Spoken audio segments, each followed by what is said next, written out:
إذ قربا قربانا فتقبل من أحدهما ولم يتقبل من الآخر। এই আয়াত থেকে আমরা যে বিষয়টি জানতে পারি যে হাবিল কাবিল উভয় কোরবানি করেছে, একজন থেকে কবুল করা হলো আর একজন থেকে কবুল করা হয়নি। তো যার থেকে কবুল করা হয়েছে তিনি সম্পূর্ণ আল্লাহ তাআলার সন্তুষ্টির জন্যই কোরবানি করেছেন, আর যার থেকে কবুল করা হয়নি তার একটা বিশেষ উদ্দেশ্য ছিল কোরবানি করার পিছনে। এটা ক্লিয়ার?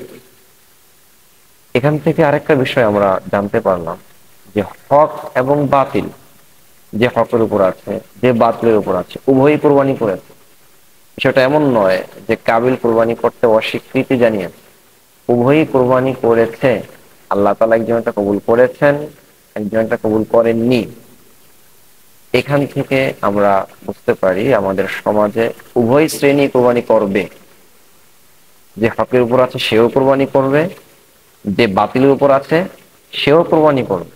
বাকি আল্লাহ তাআলা এটা গ্রহণ করার ক্ষেত্রে বিচার করবেন যে কে ইখলাসের সাথে করেছে আর কে লোক দেখানোর জন্য করেছে। কোরআনুল কারীমের মধ্যে সূরাতুল কাহফ আয়াত নম্বর 110 আল্লাহ বলেন, আউযু বিল্লাহি মিনাশ শাইতানির রাজীম, ফামান কানা ইয়ারজু লিকাআ রাব্বিহি ফালইআমাল আমালান সালিহান ওয়া লা ইউশরিক বিইবাদাতি রাব্বিহি আহাদা। যে ব্যক্তি তার রবের সাথে সাক্ষাৎ করার আশা রাখে সে যেন নেক আমল করে এবং তার রবের ইবাদতের সাথে কাউকে শরীক না করে। তো আল্লাহ তাআলা ইবাদতের সাথে শরীক না করা এটা খুবই গুরুত্বপূর্ণ বিষয়। লোক দেখানোটা শরীক হয় কিভাবে? রাসূল সাল্লাল্লাহু আলাইহি ওয়াসাল্লাম বলেন যে শিরক আসগর, ছোট শিরক থেকে তোমরা বেঁচে থাকো।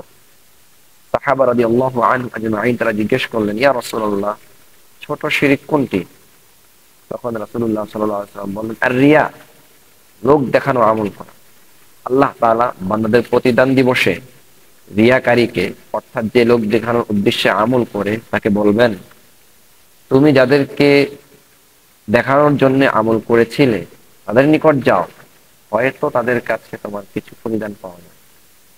আর হাদিসে কুদসিতে রাসূলুল্লাহ সাল্লাল্লাহু আলাইহি ওয়াসাল্লাম স্পষ্টই বলেছেন, আল্লাহ তাআলা বলবেন, যে ব্যক্তি স্বীয় আমলে আমার সাথে কাউকে শরীক করলো।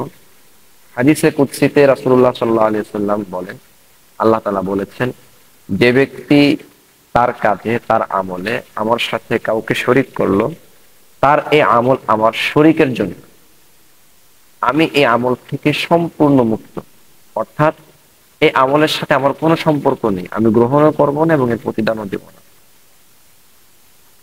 এবং কোরআন কারীমের মধ্যে আল্লাহ তাআলা আরো বলেছেন যে ওয়াকাদিমনা ইলা মা আমিলু মিন আমাল ফাজআলনাহু হাবাআন মানসুরা। তারা লোক দেখানোর উদ্দেশ্যে আমল করে, আল্লাহ তাআলা বলেন যে আমি তাদের আমলের দিকে অগ্রসর হই, এরপরে তাদের আমলগুলোকে বিক্ষিপ্ত ধূলিকণায় পরিণত করি।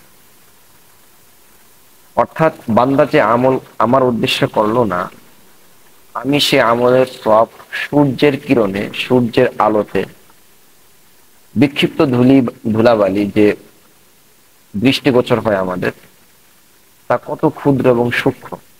আল্লাহ তাআলা বলছেন যে ঠিক এমন ক্ষুদ্র এবং সূক্ষ্ম করে দিব তাদের আমলগুলোকে। অথচ আমরা কি জানি যে রাসূল সাল্লাল্লাহু আলাইহি ওয়াসাল্লাম বলেছেন সাধারণ একটা আমল, সুবহানাল্লাহ, সাধারণ একটা আমল আলহামদুলিল্লাহ, এটা যদি ইখলাসের সাথে করা হয় মিজানের পাল্লাকে ভরে দিবে।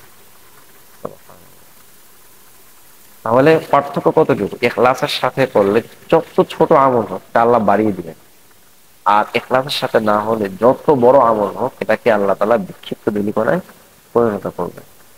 তো কুরবানির আমল এটা এত গুরুত্বপূর্ণ যে কোরআনুল কারীমের মধ্যে আল্লাহ তাআলা বলেছেন, লা ইয়ানালুল্লাহু লুহুমুহা ওয়ালা দিমাউহা ওয়ালাকিন ইয়ানালুত তাকওয়া মিনকুম। আল্লাহ তাআলার কাছে পশুর গোশত, পশুর রক্ত কিছুই পৌঁছে না, বরং পৌঁছে তোমার অন্তর থেকে তাকওয়া।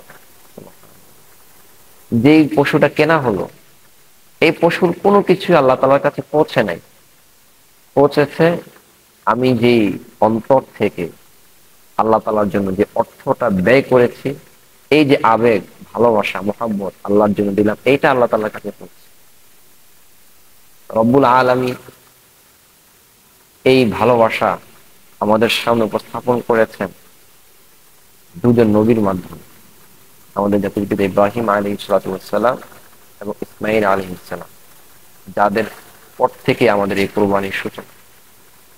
বিষয়টা ক্লিয়ার আমাদের কাছে যে কতটা ভালোবাসা মোহাব্বত নিয়ে একজন বাবা তার সন্তানকে কোরবানি করতে পারে।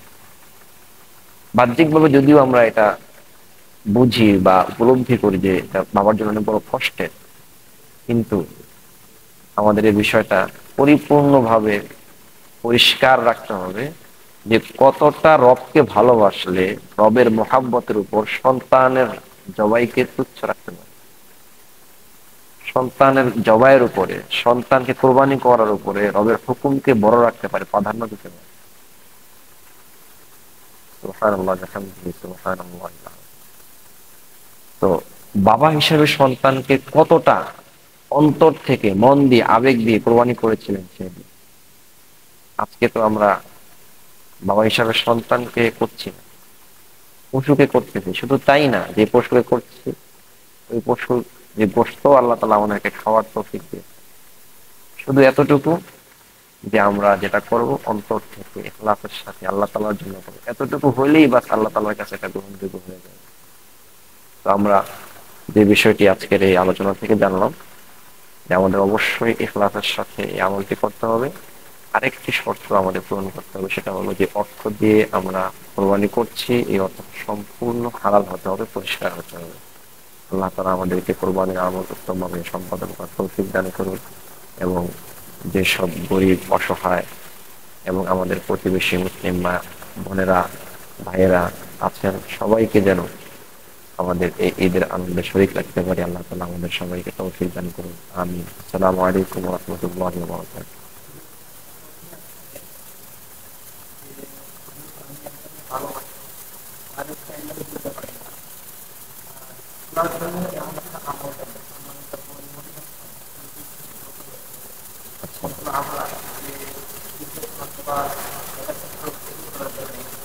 মাশাআল্লাহ, এটা আমাদের মেজরিটি ইয়ং পার্সন যারা আছে, বোন হোক ভাই হোক, সবারই এই প্রবলেমটা হয়, এবং আমাদেরও অনেক সময় কেউ বিচ্যুত ঘটে গেলে এই প্রবলেমটা হয়। এটার ক্ষেত্রে আমাদের সবচেয়ে বড় করণীয় হলো আমরা জায়গাটা চেঞ্জ করব। আমরা যে স্থানে থাকি, যে জায়গায় থাকি, জায়গা চেঞ্জ করব। পাশাপাশি যেই ইনস্ট্রুমেন্ট আমরা ব্যবহার করি, যে আসবাব ব্যবহার করি, মোবাইল হোক, সিম হোক, ওগুলো চেঞ্জ করব।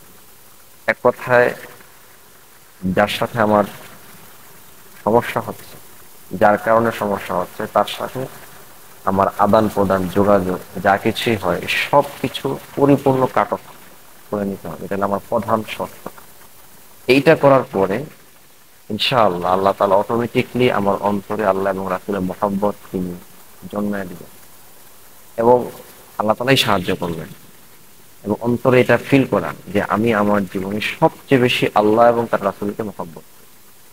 যখনই কোনো খারাপ চিন্তা আসবে, সাথে সাথে এটা মনে করা যে আমি আমার প্রিয়, আমার ভালোবাসা, আমার মহব্বতের সবচেয়ে কাছের যিনি, তিনি আল্লাহ এবং তার রাসূল সাল্লাল্লাহু আলাইহি ওয়াসাল্লাম।